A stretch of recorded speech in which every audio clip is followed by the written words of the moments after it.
Hello and welcome to episode 102 of Nolo Time.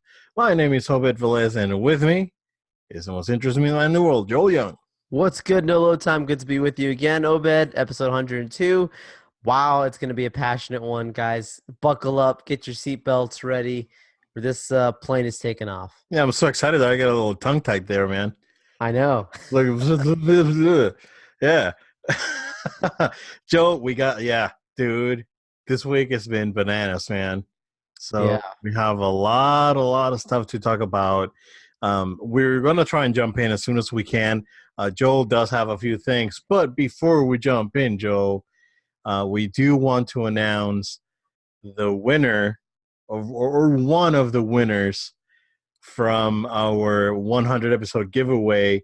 And this contestant, let's call him contestant, picked Assassin's Creed. So his name's Charles, and congratulations, Charles. We will be getting Assassin's Creed, the Ezio collection.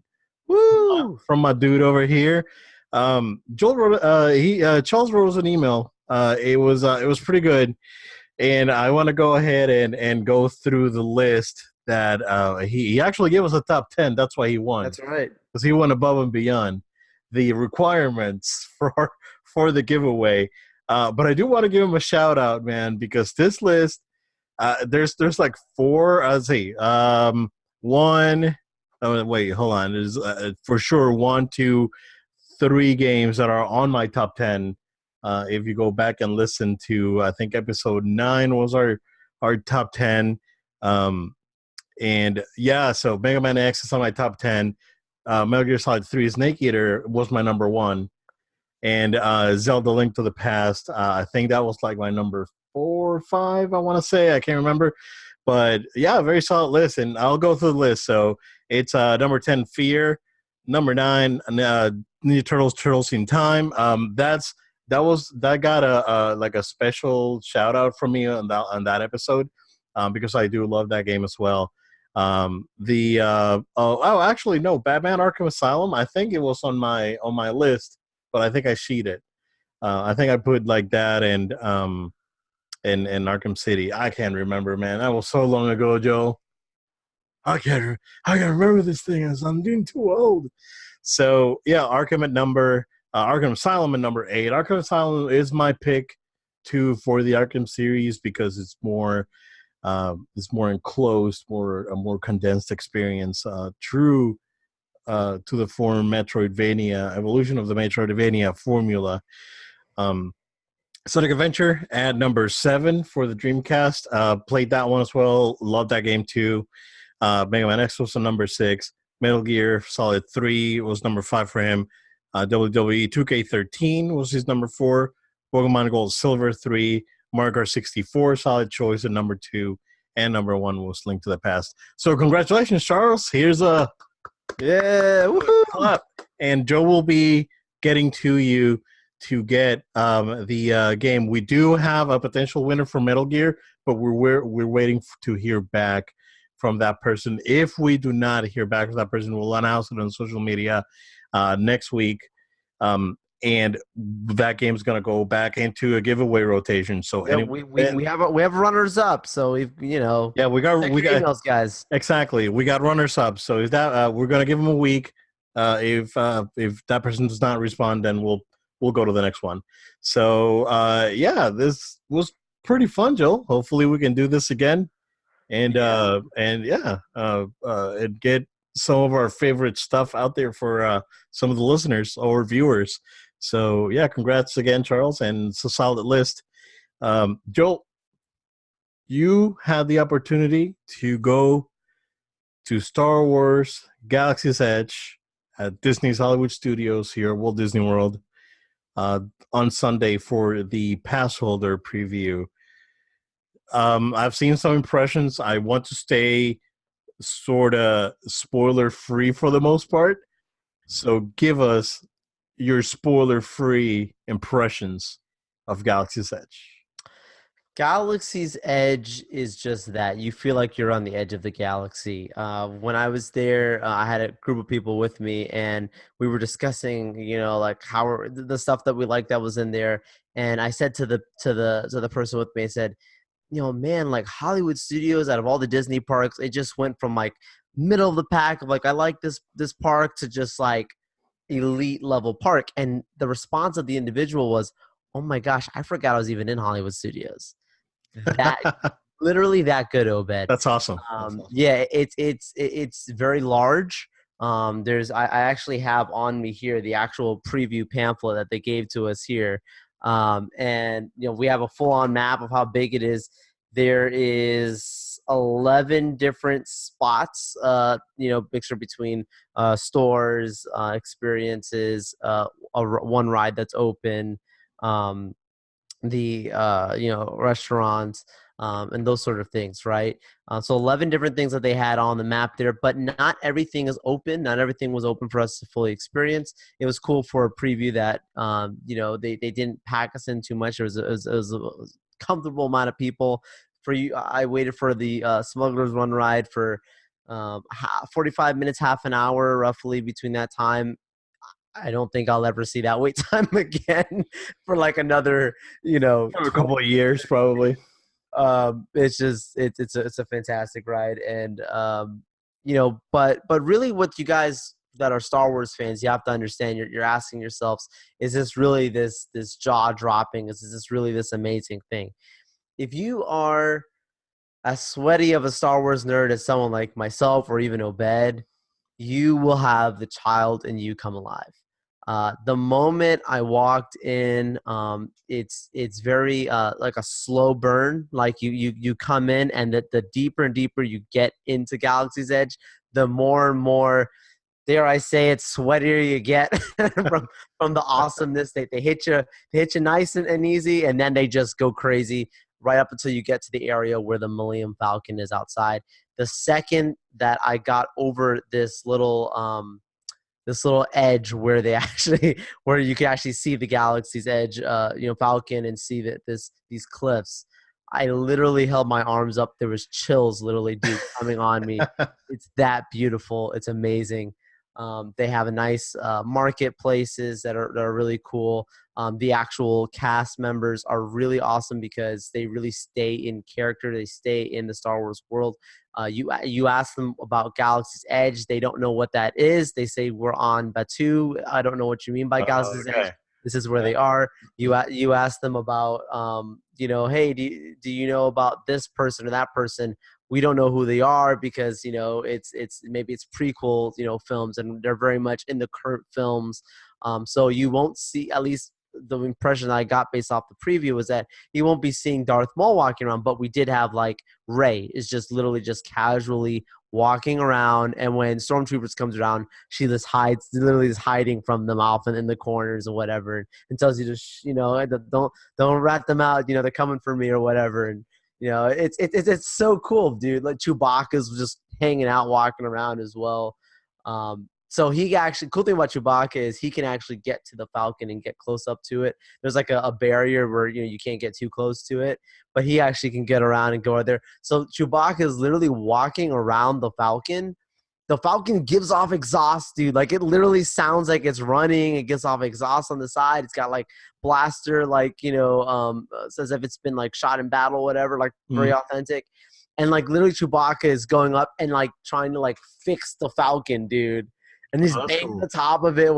It's just such a great time, man. The blue milk is out there.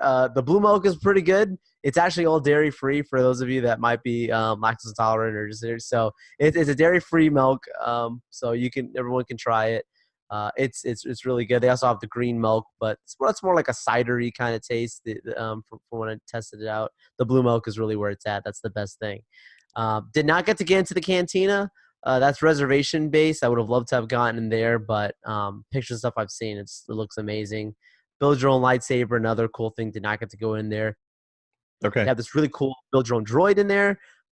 That's kind of cool because like you literally build it and it's not just like a toy. It's like it's an actual droid you can control and move and do whatever you want. There's a lot of stuff in there, Obed. There's going to be more to come. August 29th is when it opens. I was waiting to post on social media, like some of the photos and stuff that I took until this episode came out. Now that the episode is going to be dropping, now that you guys are hearing it, I'll put out on social media some of those pictures and stuff that I took. You will see a ginormous smile on my face because it's just a great time. Nice. So it's definitely worth it. That's awesome, man. I can't wait. I'm probably going to wait until next year. Hopefully, uh, I'm thinking sometime in January because I know that the other ride opens in December. So I'm hoping to go sometime in January when it's not crowded, weather's nice. If not, then we will try and make it out for my daughter's next birthday next year. So Yeah. so we'll do that. I am in no hurry of getting to fight crowds. Oh yeah. So I'm good. I'm good.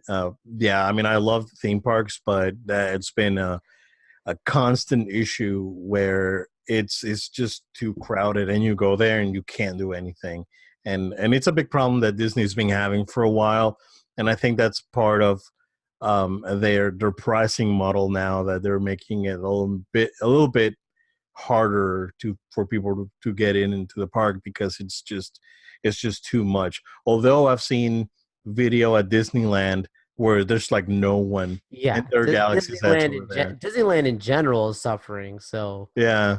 that's not a Disney World issue, but Yeah, it's never been. Yeah, I mean, it was an issue here back, say, right 2007, 2000. recession. Yeah, Yeah, from 2007 to 2010, it was pretty rough.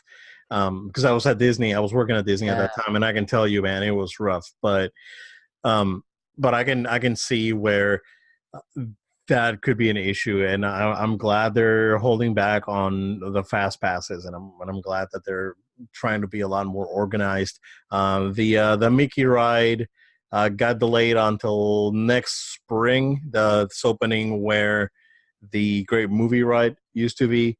So when that opens, that'll definitely make that park um, top two at Disney World because um, I mean, Epcot's a war zone right now. They're tearing down pretty much the entire first half of the park is getting torn down. So that's going to be rough for the next couple of years. And of course, Magic Kingdom has some renovations going on too. They're ramping up for the 50th anniversary. So yeah, I mean, I can't wait to go and experience it, man. It's going to be awesome. So absolutely. yeah, Wait until you step into the Falcon, dude. It's exact replica. It's an yeah. That's awesome, man. Yeah, from what I've seen is it looks pretty authentic. So I can't complain about that. Yep. Joel, let's go ahead and jump into what's been more than likely the biggest news topic this week. So we usually leave like the big stuff for last, right? But we just want to engage this one as soon as we could. Um, we were talking, like I was in the office on Tuesday, we were talking, and I randomly checked Twitter, and as soon as I check it, I see that there's again a rights negotiations going on between Marvel and Sony, and it's affecting the potential future of Spider-Man in the MCU as we know it. And this happened like instant, like I saw it and it was like 30 seconds ago posted, kind of thing. Like it was like as soon as it came out, we heard about it, and you were like in shock and disbelief. You're like, no way, dude, I was no, not this accepting it. can't be true. And you sort of just Googled it and found the Deadline article, and it just like, um, I mean, I'm not surprised that this happened, but I'm surprised that it happened so soon. I wasn't expecting this problem to rear its ugly head now because of how well Far From Home did. I was expecting this thing to be like a 2021 thing where it was still kind of like in the middle of you know the next Spider-Man movie and whatever the next Avengers project will be. I was not expecting this to happen this year. Um, I mean, what can I say? Again, I'm disappointed. That's the same reaction that everyone gets, even including Sony and Disney. It's like I'm disappointed.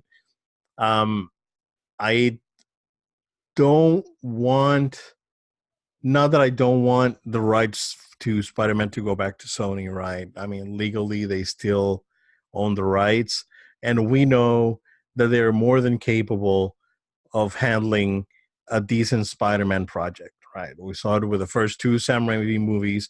We saw it with the first Incredible Spider-Man. We saw it with Spider-Verse. So we know that they can do a good Spider-Man project. That's not the problem. The problem is Tony Stark died for nothing. That's where the problem comes. That's when everything falls apart for me, man. Because Marvel made the choice of making this gigantic sacrifice of basically the main character or of their core universe to save Spider-Man primarily, and now it's like, I mean, what's gonna happen? And that's where I'm at right now.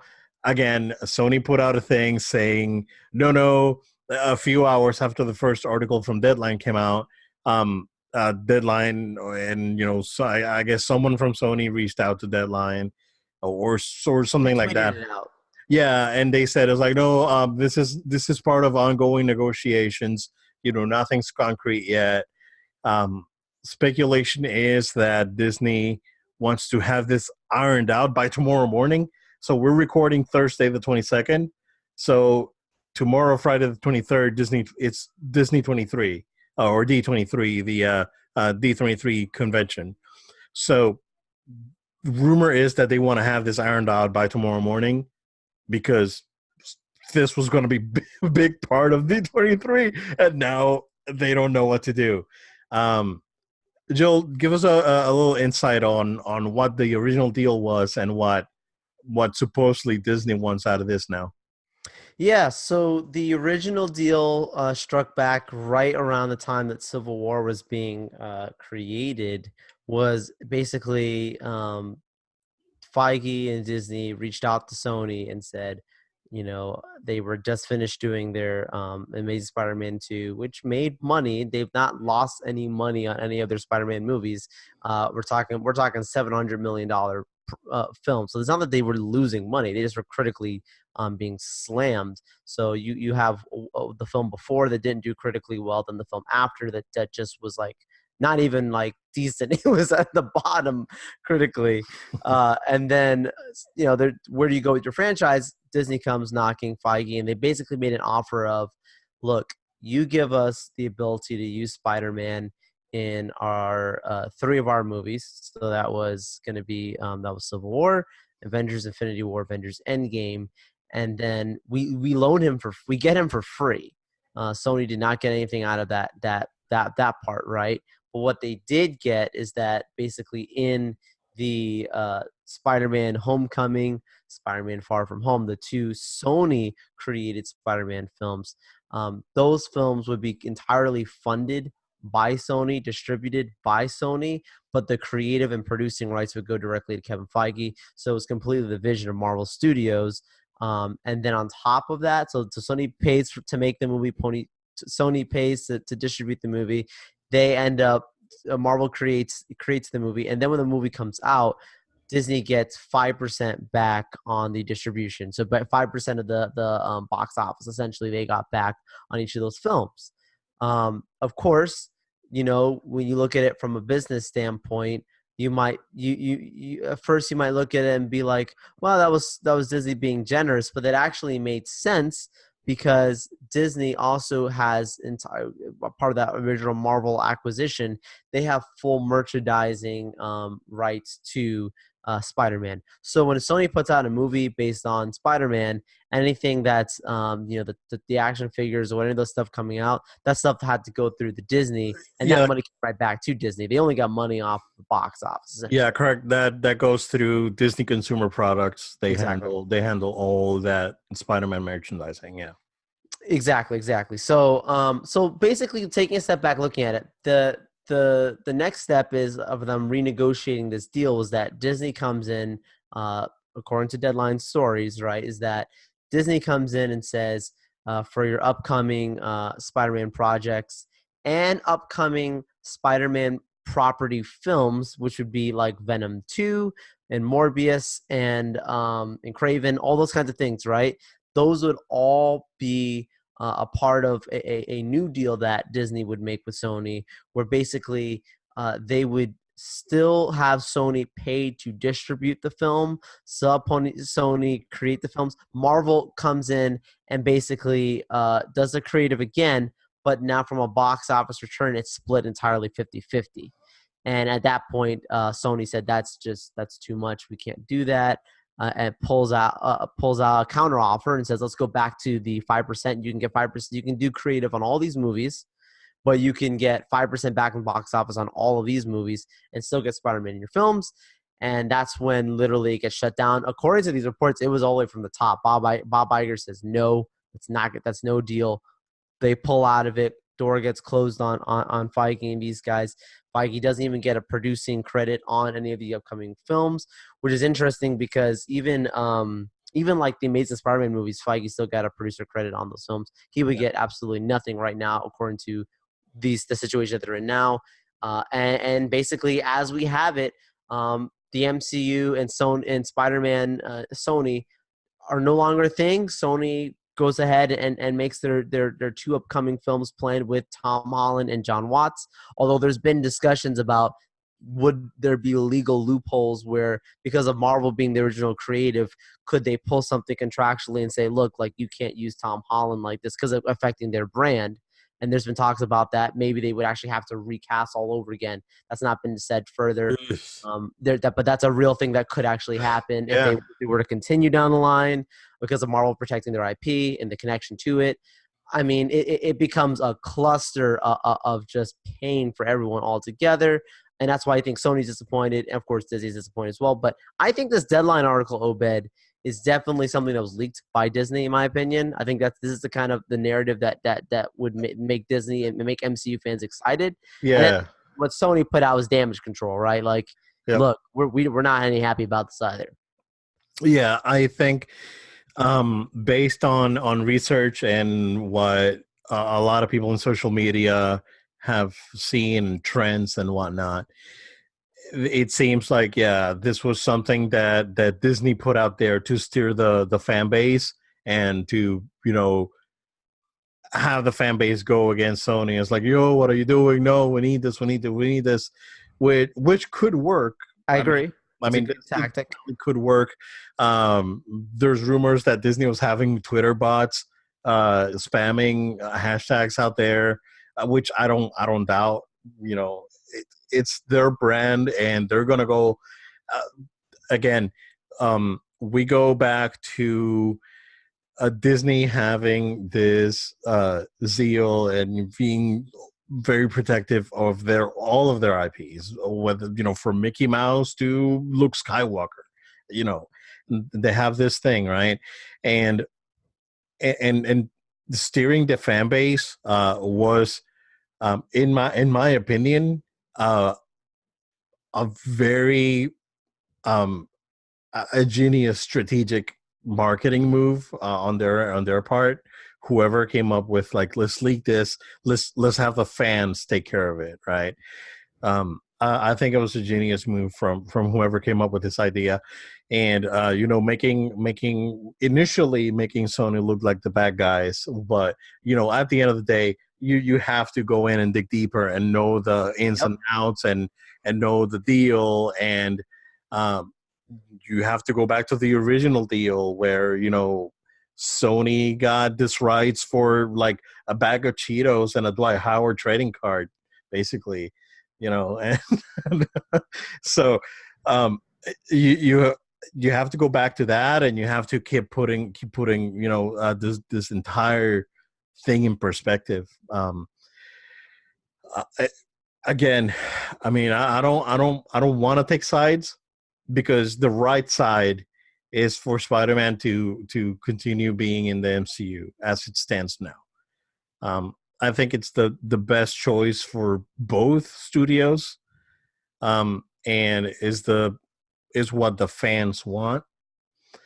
Even if it takes another year of negotiations, you have time until the next Spider-Man project or whatever, because you probably won't get started until sometime next year. So you still have a few months, to talk about it. Yeah, I agree. Um, I've seen,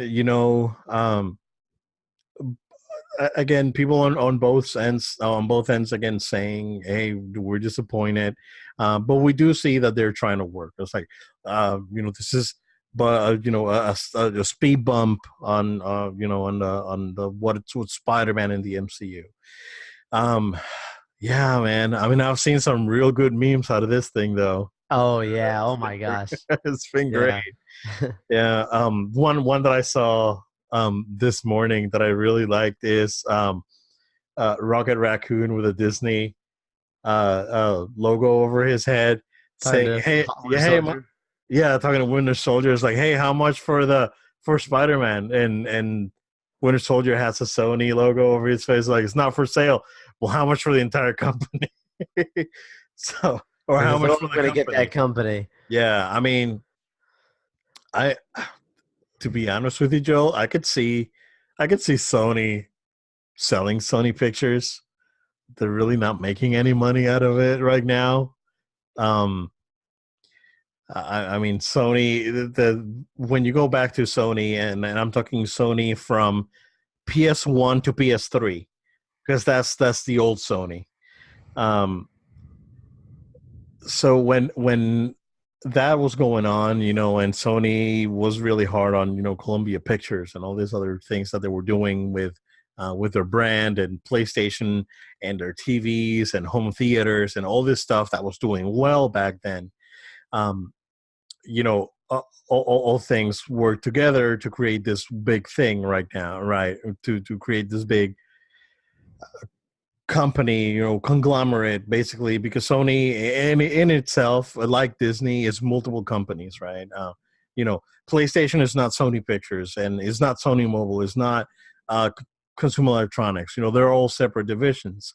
So at the end of the day, they could very well sell that division, because Sony is not making any money with that, with Sony Pictures. I think maybe this year, maybe their best year ever, because we had Spider Verse late last year, which did really well. Sales for that did really well. Then Far From Home comes in. Other than that, Joe, I mean, what else does Sony has? Well, I mean, last year, like you mentioned, they had the Spider-Man to the Spider-Verse, which was a massive hit, wins best animated picture at the Oscars. They also had Venom come out, also a nearly $1 billion film as well, regardless of the critic responses. Then you had, like I said, Spider-Man Far From Home come out this year, over $1 billion on that. You've got upcoming Jumanji 2, which is highly anticipated as well. Bond 25 upcoming, that's also done by Sony Pictures. Yeah, They've got a few things in the canon that they're definitely leaning on and hoping that's going to make them do well. But yeah. it's not like they're out here making blockbusters every so often. It's definitely they have enough, I think, to keep their boat swimming for right now. Yeah, yeah, and I think the Sony Pictures have had a leadership problem for a while now, and we've talked about it on the podcast, quite a few times. Back when Venom was announced, and when Homecoming was announced, and all these things, right? We're talking about the flying sandwich. When we make fun of Yeah. it, often. Um, there's a problem at Sony Pictures that I think needs to be addressed. I think those guys are basically winging it over there, and I think it's time for the CEO to wrangle them up, and it's like, hey, you guys need to freaking work on this thing.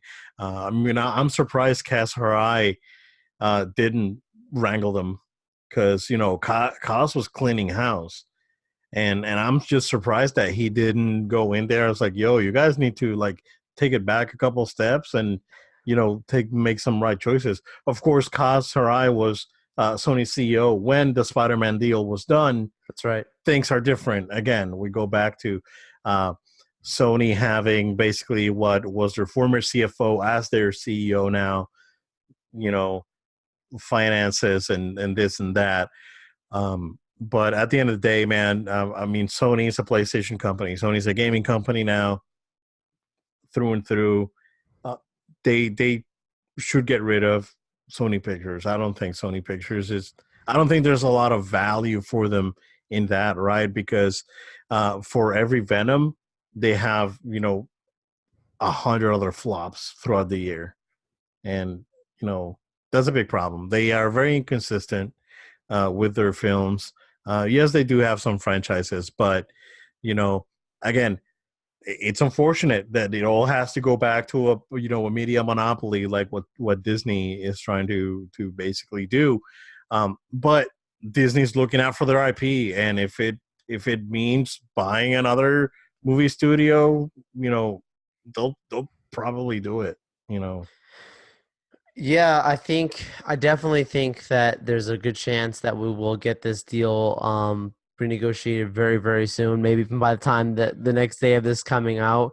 But to Yeah, what maybe. you said, Yeah, well, not to, yeah, maybe like by tomorrow morning. Maybe when our audience gets to hear this episode, things may be different. Who knows? yeah, and I not to rehash what you said, but like like you mentioned in the very beginning, Iron Man did not die for this.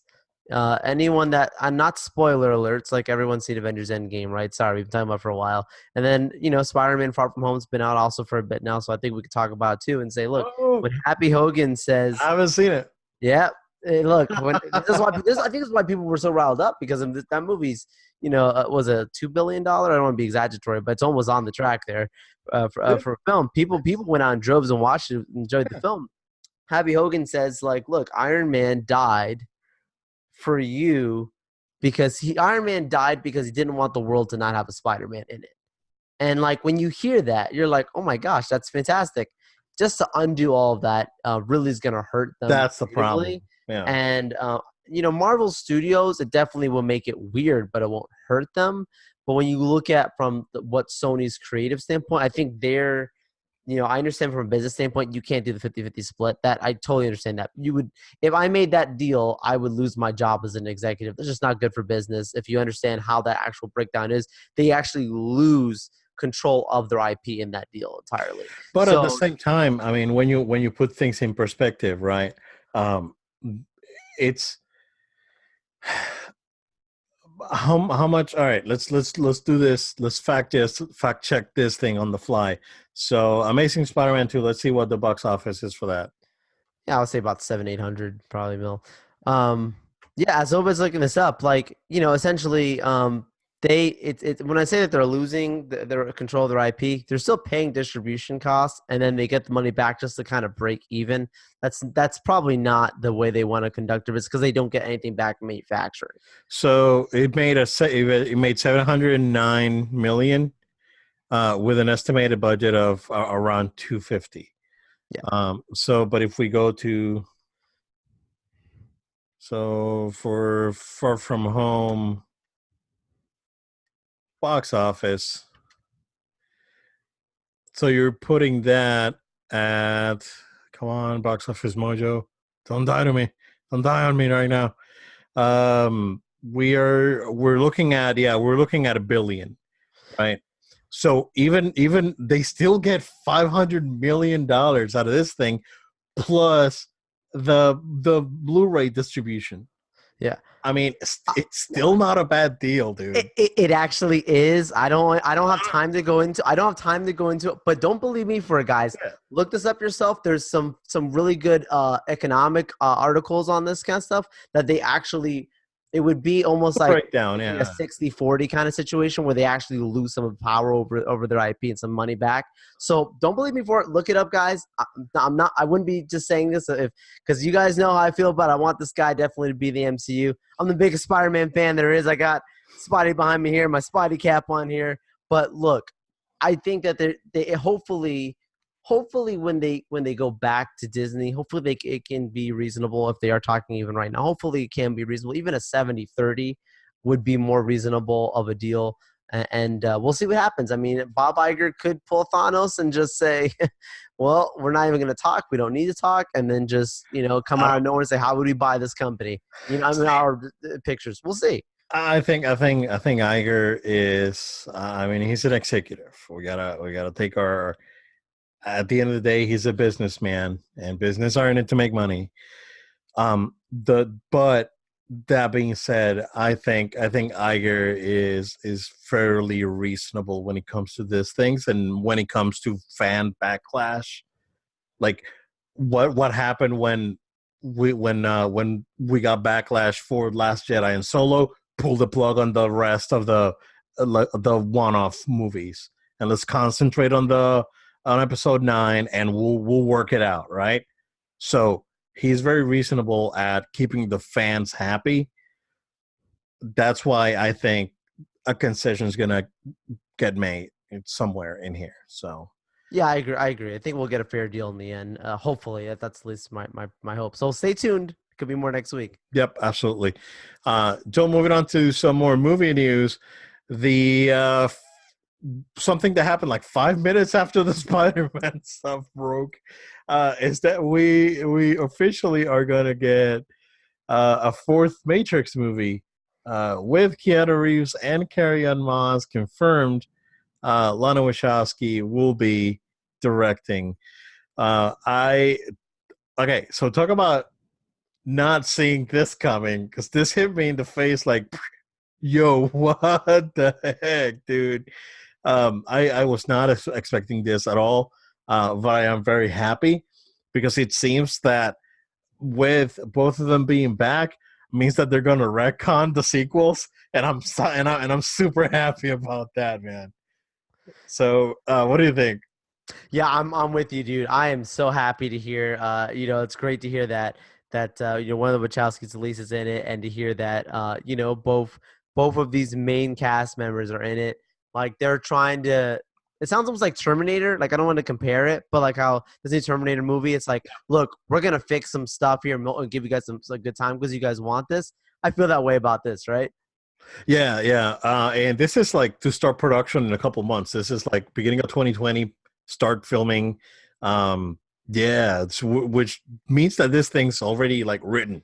This thing's in pre-production right now. Oh yeah, they did say it's already been written. You're absolutely right there, and basically like it was easy to pull the the trigger on this because for the people putting the money behind it, the backing, the financiers behind it, like they looked at the script, seeing how successful it was according to Variety. They also looked at how much Keanu Reeves is bringing in at the box office. He says been a crazy resurgence this last year. I mean, the whole John Wick series, I think I've been on record the whole time I've had the podcast. It's fantastic. If you aren't watching it, you're missing out on great cinema that you would not even suspect. John Wick seems like a simple thing you just watch on a Saturday or whatever on TV, but these movies are good, dude. And then you've got, of course, like Toy Story 4 he was in this last year. And, he was even a Netflix movie. I mean, like, there's so many different places I can tell you Keanu's been this year. Bill and Ted's, the Bill and Ted 3 is getting filmed. It's filming right now. Yeah, man. And The Matrix, which, I mean, it turns 20 this year. I think it already did. Yeah. So, one of my favorite movies ever. It's, definitely top 10. So, I'm definitely looking forward to that, Joel. I'm really, really excited about this one. Joel, let's go ahead and take a quick break, and we will be right back.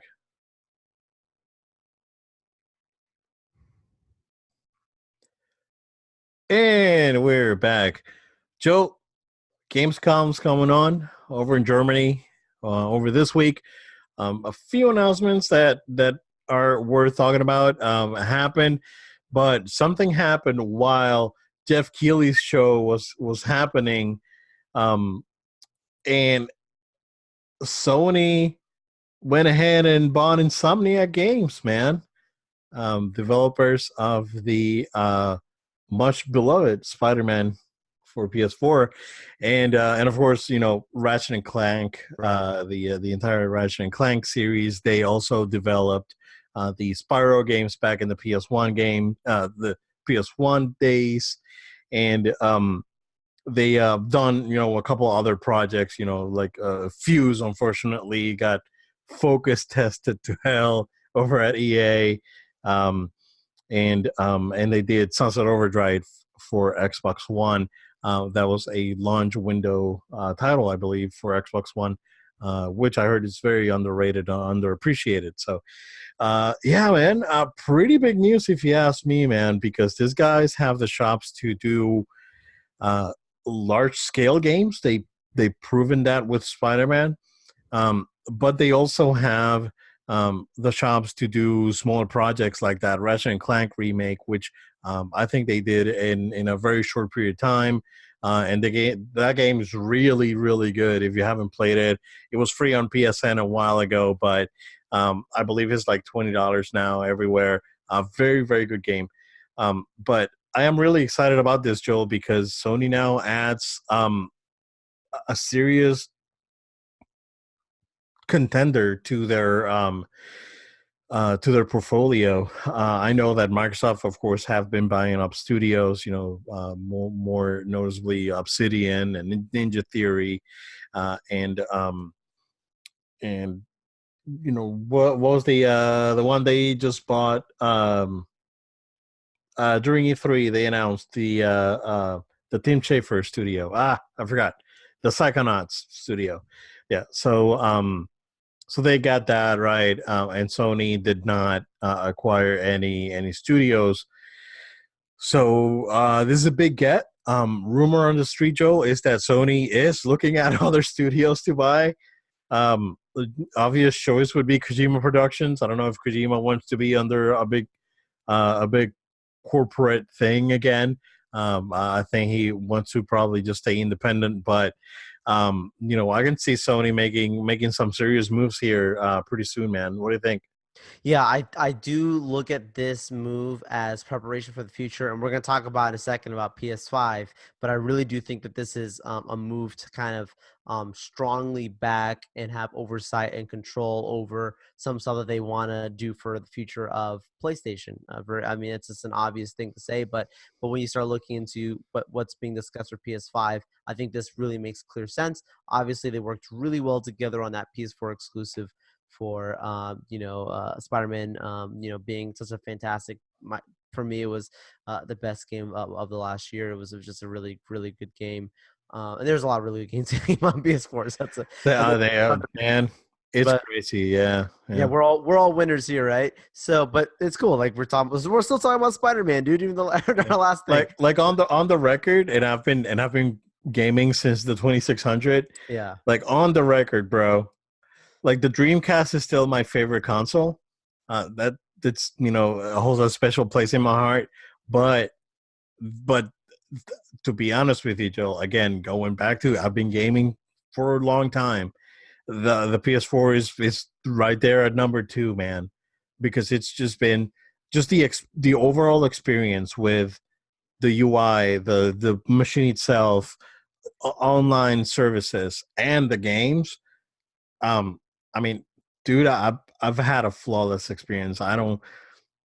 Again, I'm not. I don't ask much for a gaming console. Just freaking work, and it does. It works, and that's what I like about it. So, I see a lot of people drawing comparisons with, oh, Xbox Live is better than PSN and this and that. But I mean, at the end of the day, it gives me what I want. I pop in a game, it works. I don't have to finagle around with anything.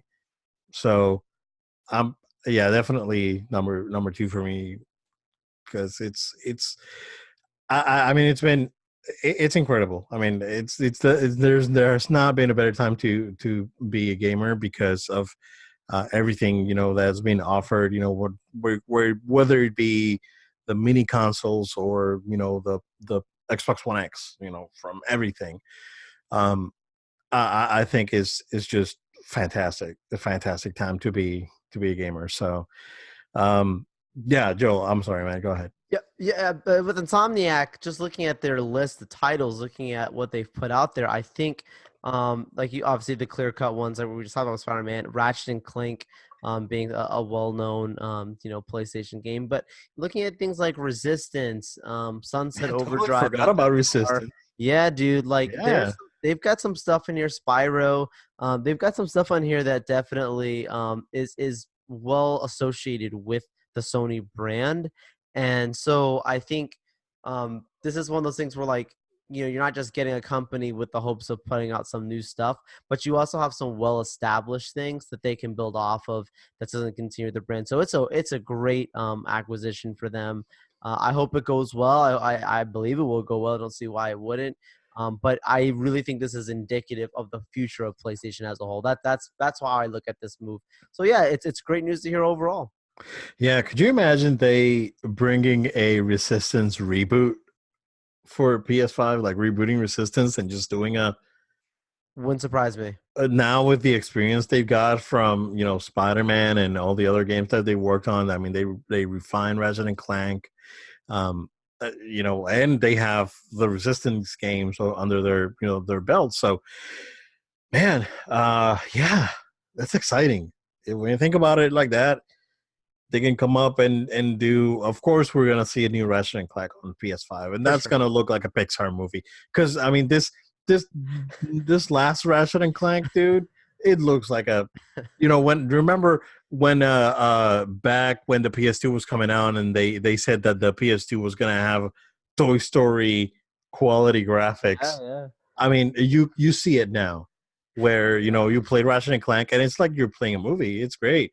Um, I mean, I made the comment, I think, to you. I don't know if I made the comment on the podcast, but I was playing Battlefront one day, and my daughter goes to me and says, "Oh, it looks like you're just playing the movie." It's like, yeah, a 4-year-old can see that. It's Amazing. crazy. So, I'm so excited to see what the next gen's gonna be now, because now we got Insomniac, right? Exactly. And then Xbox is doing its thing. I know they're gonna come out swinging because they need to. Um, but based on everything that we've heard about next gen, is going to be mind blowing. So we'll see. We'll circle back to that here in a minute. But Joel, did you have the opportunity to see the Death Stranding segment of that presentation at Gamescom, man? Yeah, that was a very different, surprising stuff there, but really good insight though, more into what kind of game this is going to be. I love how secretive this game has been, Mm-hmm. how teasing it's been. People know that people think very well of Kojima in general and his work. So, like, looking at this game more and more, it's a good tease. They're not giving away too much again. They're just giving us just enough to be interested. But yeah, man, it was it was very different. Yeah, I don't. I mean, I still don't know what this game is, and Me. I think that's what. See, I mean, that's what's. I think Kojima's playing the game, right? Because that we're already playing Red Death Stranding, and we don't even know it, Exactly. because we're it started with the first trailer, and then all of us piecing stuff together, and what does this mean, and what is this? Was Guillermo del Toro holding a baby, and all this stuff, right? Um, we were already playing the game, and this is part of the game. And it was like when MGS5 was coming out, and the trailers were out there, and then Ground Zeroes comes out. So we were already in, like, this social experiment that he's doing. It's already on. The thing is that what kind of experience the game is going to be. I think he's going to mesh stealth action with a new thing, that's either never been done before, or was done before, but now it's taken to the next level. From where I can gather, Joel, I think the game is a so when we with PT, right? We get PT that Kojima was involved in, and then we get all these other games that are what it's commonly called as walking simulators, like Edith Finch and Going Home and all these things, right? I think this is like the next level of that.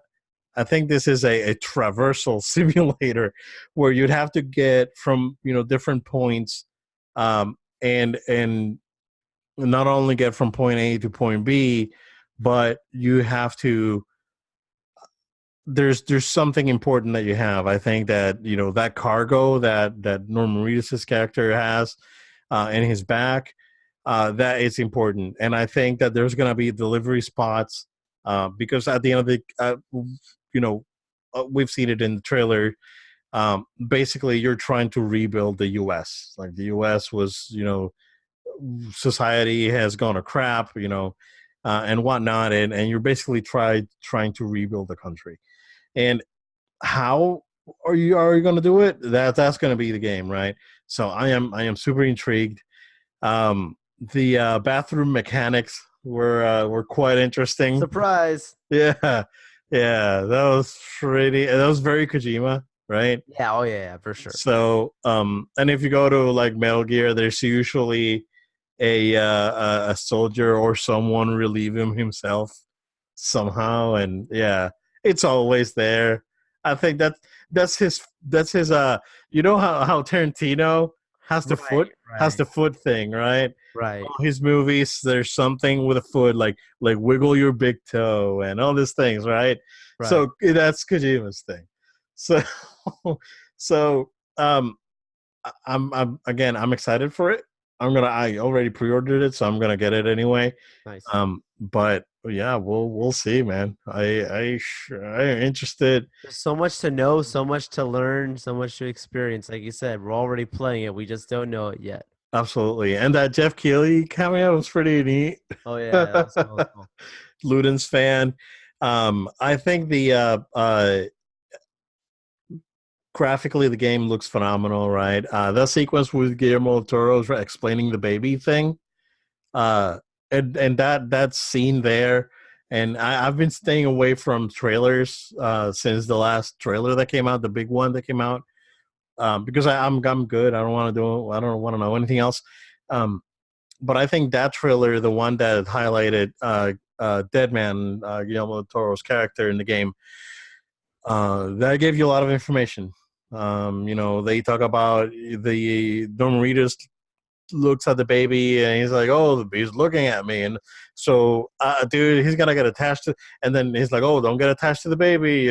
He's just a tool. He's not a baby. A real baby." So he's gonna get attached to the baby, man, because Absolutely. we saw it on the first trailer It's that very he's crying. symbolic. Yeah, yeah. So something's gonna happen with the baby. Like he's gonna get attached to that kid. Doesn't the baby represent like his own like Kojima's creations, right? Like Metal Gear to some degree, right? Like he's Something like connected to that. it. Yeah. So Yeah, something like that. Joe, and speaking of Kojima and Metal Gear, um, something that I learned over the week was that there's rumors that, I mean, Gamescom's last day is tomorrow, but there was rumors that there's going to be a revised version of Metal Gear Solid 5 coming out. That's going to have a reworked story and basically all the cut content that didn't make it into the Phantom Pain. So I don't know. It may or may not happen. I mean, Konami is doing really strange things with their IPs right now. So I mean, I don't. It's a 50-50. I don't doubt it, but I don't buy it. It's one of those. right. Um. So we'll see on that. But yeah, Death Stranding, man, it's pretty freaking interesting, dude. I don't know. There wasn't any. I mean, we've seen some other things that are here and there. Nothing major got announced other than what we already knew. Um, but overall, that Jeff Keighley show was really long. It was just basically a recap of the E3 trailers that we've already seen, except for the Death Stranding stuff. But yeah, things are happening. I mean, there's a lot of indie games that I got announced. Um, Again, most indie games are not my cup of tea, but there's some really cool things out there.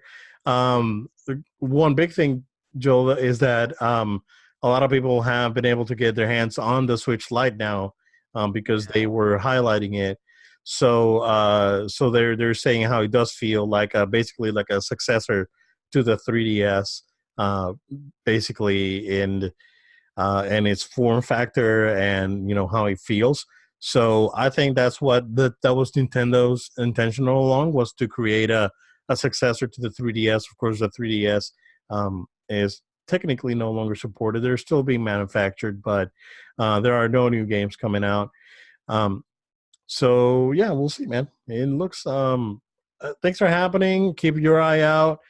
The next big piece of news, Joe, that we can again go circle back to PlayStation is that there was a patent that was leaked with a supposed design for the PS5.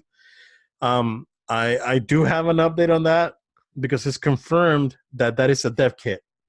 It Ah, is that's not the cool. console. Okay, that's cool for So, that. but it is confirmed by a developer that that is indeed what the dev kit looks like. Okay. So, and that's why on the rendering, which is a very strange V shape with a lot of vents on the side, it looks like an old Alienware computer. I was telling you, Yeah. because it has a lot of vents on the sides and it looks tall. It is just a weird looking thing, and it has like 6 USB ports in the front, and it has indicator lights or indicator switches of sorts on the front.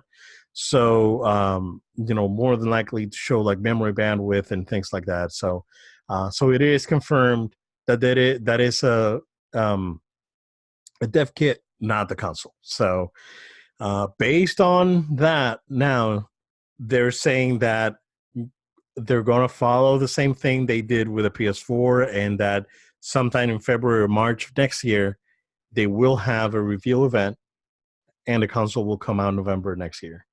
So we're a little over a year and a couple months, a year, 3 months away from next gen hitting. I don't know if the Xbox is going to come out sooner. I mean, in my opinion, they should come out at the same time because I mean, Xbox One X came out a year after PS4 Pro. A lot of people just bought an Xbox One X. I Yeah. mean, they're not going to be very happy. So, you have to take that into consideration. And of course, you know, the PS4 is reaching 100 million. Uh, you know, it's they have to do something for the next gen. It's about time. It's been um, 5 years and almost 6 years. So I think that the timing would be right for actually showing this next year, Joel. But that being said, man, well, initially that we thought that this was the console when it leaked.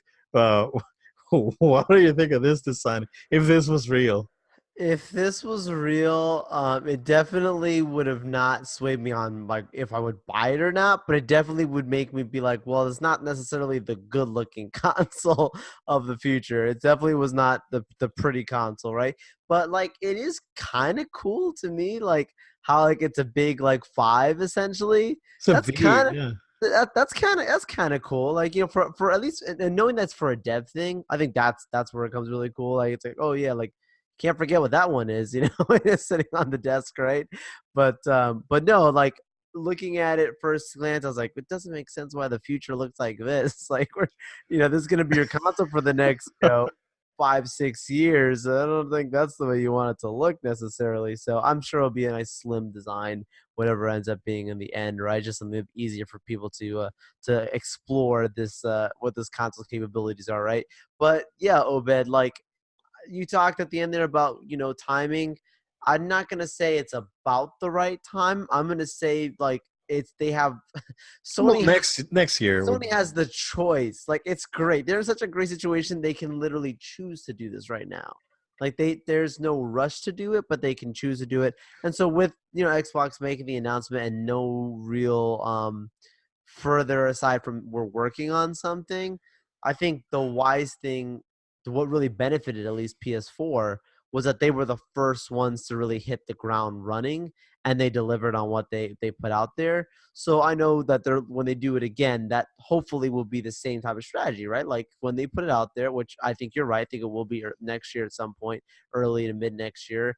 That it will be around like we're gonna announce this stuff and we're gonna hit the ground running again and full on PS5 Steam. I mean, you can definitely see that from all their plans on different IPs, timings of release dates, things that are not been announced yet. You can definitely tell how they've set a lineup up for the end of the PS4. Kind of not that obviously there will be cross-platform stuff right between the two, that cross-generation. but like generally Yeah. speaking, you can see where their focus is on where they're going to make that hard shift. And I think we definitely are seeing all signs point to early next year. Dev kits are out there. It's happening, Obed. Yeah, it's happening. Yeah, I mean, what you mentioned is going to be based on the rumors is going to be backwards compatible. Joel, story time. So when the Dreamcast came out back in 9999, which will be 20 years in a couple of weeks. Incredible. So I remember when I was in the computer lab in college, and I was looking up Dreamcast stuff. I was like, I just got the Dreamcast, and I was so excited, and oh my god, I got Marvel vs. Capcom. This is great. It's just like the arcade perfect. Soul Calibur's better than the arcade. This is great. So when I was looking at Dreamcast stuff, and then I stumbled upon a Dreamcast is dead thing, like a thread or on a group, or I can't remember if it was GameSpot or something, and this guy was giving like a quote unquote leak of the PS2, of what the PS2 was going to be. Mm. And he was saying, it's like, dude, this thing's gonna come out and Dreamcast is gonna like die in a year because it's gonna get demolished by the PS2, because the PS2 is just leaps and bounds above the Dreamcast, and just the controller alone, it's 1,000 times better. The Dreamcast controller is not my favorite. That's no surprise there, but the console itself, it's in my heart. But I mean, no, it's not in my heart. It's actually right next to me right here. So not plugged in though, but it's there. It's there. I still have it. um, and yeah, this like supposed leak was 100% right, man. So the specs were right. The control, everything that this supposed leaker was saying was true. And sure enough, the PS2 came out, and a year later, the Dreamcast was discontinued. So, like, this was like spot on. And I think that this may be the plan that Sony's doing. Sony's probably going to hold off until Microsoft announces and then do their thing. I think I think that their device is going to be substantially more powerful, and it's probably going to cost us $100 more this time around. Yeah, but the difference in power is going to be significant. So I do see the PS5 be more than the next Xbox, but it's probably because it's going to be a more powerful console overall. We'll see. I'm excited. Joe, one thing that broke right before we started the show is that the director for the Uncharted movie quit. Yeah. So, again, Sony Pictures, man, the PlayStation's killing it, but Pictures, I don't know what's going on there, bro. Which Tom Holland is supposed to be starring in that movie as well. So very interesting. He reportedly unfollowed Sony Pictures today on social media, On and social I media. checked it out, and it is true. Yeah, it's crazy. Drama, man. That's how you trash talk now. You just unfollow people. Back in the day, you had to say things. Now you just block them. Yeah. Now it's like, don't even talk to me. Oh, that's great. Also, we did get confirmation that the Joker movie is going to be a hard R.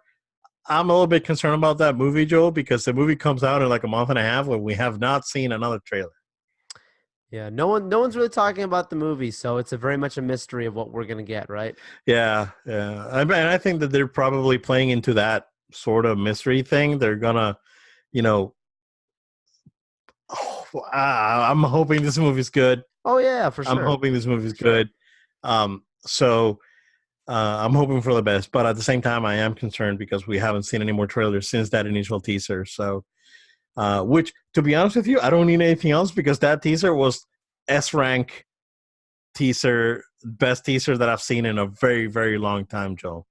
So, but we will see what happens with the Joker. But if you want to keep up with all that stuff, Joel, where can people find us? Yeah, that's right. Thank you guys for watching our show. We want to make sure you stay connected with us. So go ahead and give us a follow on our social media at No Load Time. That's at No Load Time on Facebook, Twitter, Instagram, and Twitch.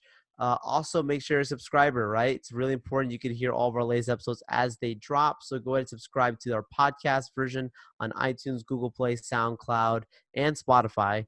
Also, you can subscribe to our video version on YouTube as well. Go ahead and share it with your friends and family. In addition to that, we also want to make sure you guys always feel welcome to send your feedback and comments, questions, maybe something you would like to discuss that we talked about here on the show, or something that you think would be interesting for us to discuss on the show. Go ahead and send an email to noloadtime@gmail.com. That's noloadtime@gmail.com. Thank you so much, guys, and we look forward to talking with you more in our next episode. Thank you, guys, and we'll see you again next time.